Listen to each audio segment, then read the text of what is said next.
बिस्मिल्लाहिर्रहमानिर्रहीम। मैं काजी शाहिद अब्दुल कुद्दूस हादी कानपुर। ईद के सिलसिले में कुछ नमाज के बारे में कुछ बात करनी है मुझे।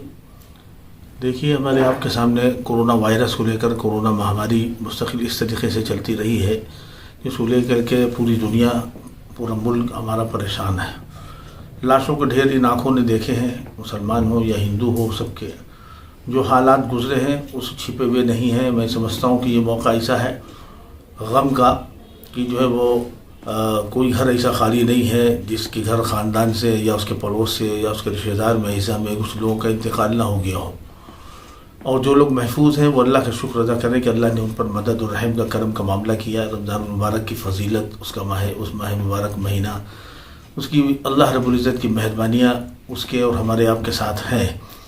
रमज़ान मुबारक के महीने में जिस तरीके से हमने नमाज़ें अदा की हैं, तरावीह, पंज वक्ता नमाज़ें, जुमा अदा किया है, इसी तरीके से हमें ईदैन की नमाज भी अदा करनी है। अगर हम चाहें तो सोशल डिस्टेंसिंग की पाबंदी के साथ साथ, यानी सैनिटाइज़र का भी इस्तेमाल हो, मास्क से कोई समझौता नहीं है, ना पुलिस करेगी, समझ रहे हैं। इसलिए इस तरीके से जो है वो सोशल डिस्टेंसिंग यानी फासले के साथ नमाज़ पढ़ना, इसका ख्याल रखते हुए ईद की नमाज यानी ईद उल फित्र की नमाज अदा करें।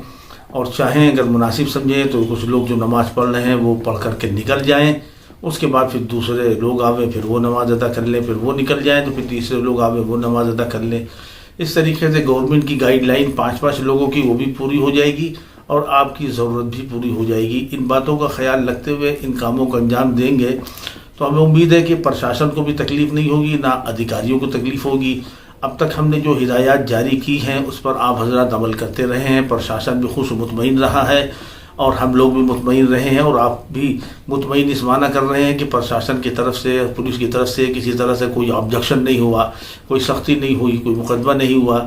तो ये सब चीज़ें आसानियाँ आपको भी मिली हैं मानने की वजह से।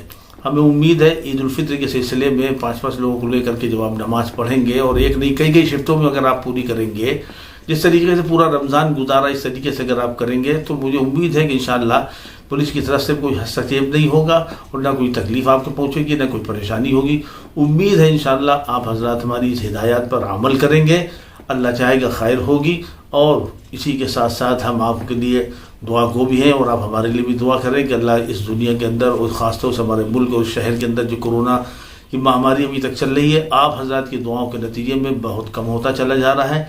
दुआ करिए कि 2-3 दिन के अंदर ये बिल्कुल ख़त्म और दफन हो जाए, इसकी दुआ करें। अल्लाह चाहेगा इंशाअल्लाह, हमें उम्मीद है कि बहुत जल्दी लॉकडाउन से जो है पाक हो जाएंगे, हमारा शहर पाक हो जाएगा, हमारा मुल्क पाक हो जाएगा।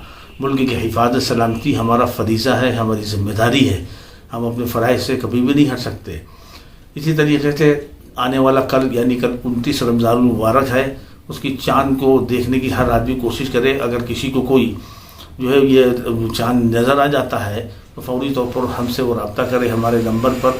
हमारा नंबर 88 40 78 44 29 है।